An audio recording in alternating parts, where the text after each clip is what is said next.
Today I'm going to show you how to build a switched and fused power supply for a motorcycle. I'm going to put one on this Bandit to help me get a USB charger up front here near the fairing. I'm going to build a very unobtrusive wiring harness that'll be able to fit under the seat. I don't have much room under there at all to make things work.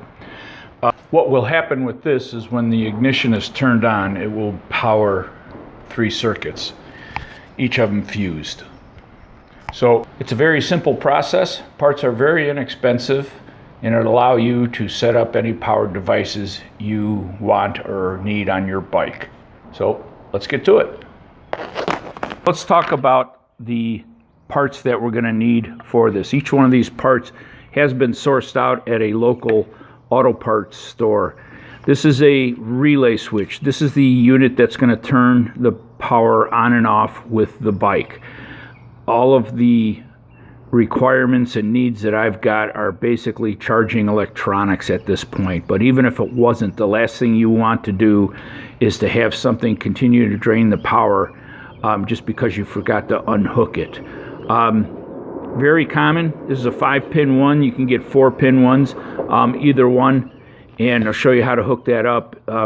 Very easy, very common, couple of bucks. Next thing are the fuses themselves. You want a fuse for each circuit. I've decided to go with inline fuses on this primarily for space requirements. You can get fuse boxes such as this, which are nice, makes it a lot cleaner. If you got a place to mount this under the seat or behind the side cover, these are great. I don't have that capability, so I'm going to have to string this out and kind of tuck it in underneath the seat. So I've got 3 of these that I'm just going to gang next to each other and put a 3-circuit fuse on there. The next item is a terminal block. With the fuses, this will handle the positive side of whatever I'm bringing in, and there's also going to be a negative lead. Negative leads will gang up on here, and I'll put this near the battery, and so I'll have a clean ground for each of the circuits that I'm working in.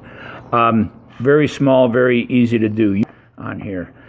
Another item, and this actually came with the relay unit that I had, is this is a 30 amp inline fuse. You just clip it here, spread it apart.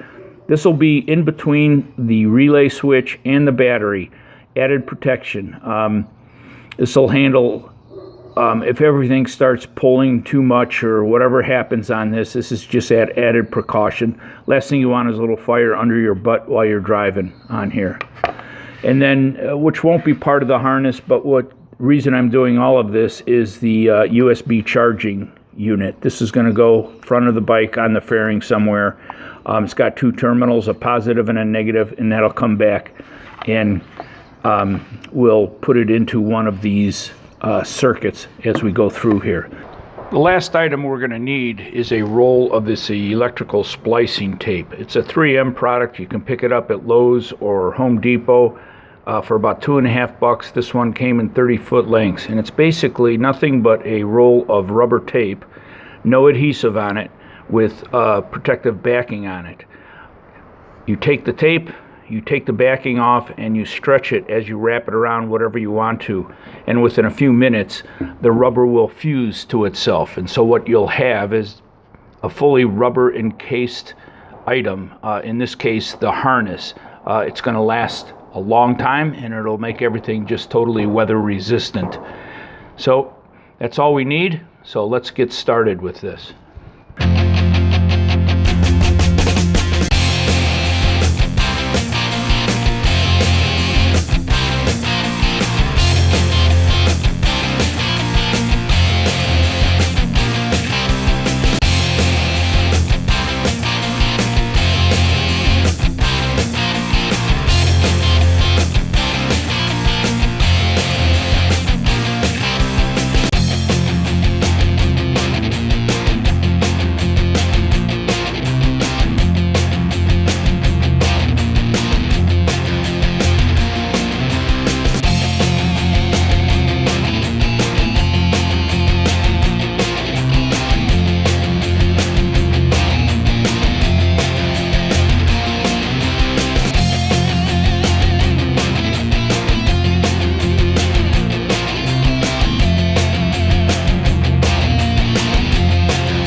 So what I've done is cleaned up the wrap on it somewhat, but this is basically done.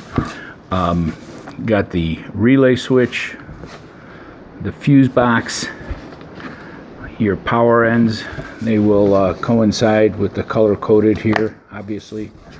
This gets hooked up to the battery, and I just zip tied this just so they're not flopping around, but this is going to go to the ground on the this one's going to go to the ground on the terminal block.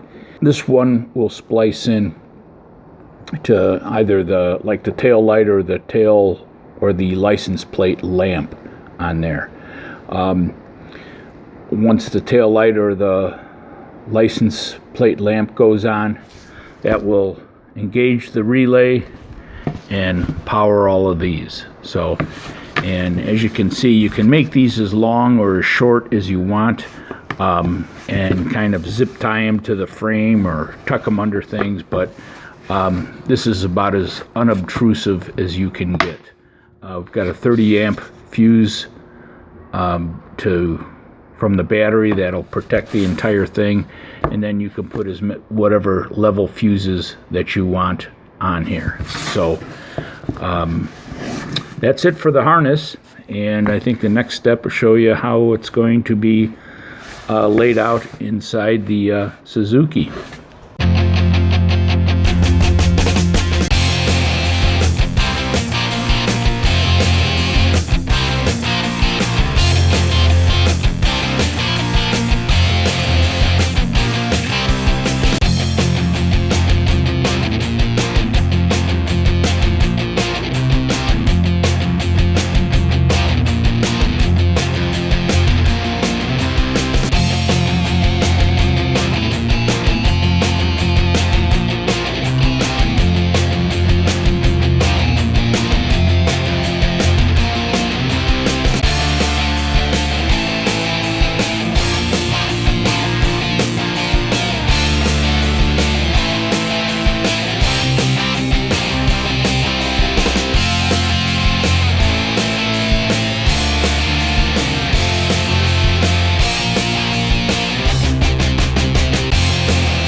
This is how the harness looks all tucked away now. I've got the relay switch is tucked underneath the solenoid here. The fuses are next to the bike's fuse box on their side case. The 3 power circuits are right here, color coded to the fuse box. The only change I've had on this is that instead of the terminal block for the neutral, I found this bolt here, which I use as a grounding. So what happens is when you bring a circuit in, the positive will go into one of the circuits, and then you can just stack the neutrals on that side. I tapped into the tail light, which is the brown wire on the Suzuki. I've got to clean this up a little bit more. I've got some more wiring I want to put in there, but for the most part, this is all. You probably noticed there is some extra wiring here, and that's why I'm awfully careful about putting too much and taking up space. This is the speedo healer for correcting the speedometer. This is part of the Admore lighting kits for the GV bags. I've got a battery tender coupling here. The main thing I wanted to make sure was that I left this tiny space here, which is stock on the bike, in case I'm riding without the bags or whatever and want to carry a wallet, place to keep the registration at all times, that type of thing. So this is ready to be sealed up and ready to go. So just to show you, the bike is turned off, and I put a little multimeter here, and I've got the blue lead. The bike is turned off, and there's no power coming through it. So I'll switch the bike on.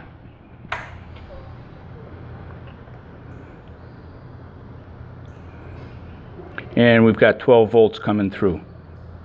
So there you go, a switched power supply for any motorcycle or a car, for that matter, as you want. Well, that wraps this up. A switched power supply harness that'll fit any motorcycle that you could make from less than $20 in parts. I know they sell these on the internet from several places, but this is substantially less, and you have the added pleasure of making it yourself. So that's it for now. It's almost time for a scotch. Thanks for watching. Ride safe and take care.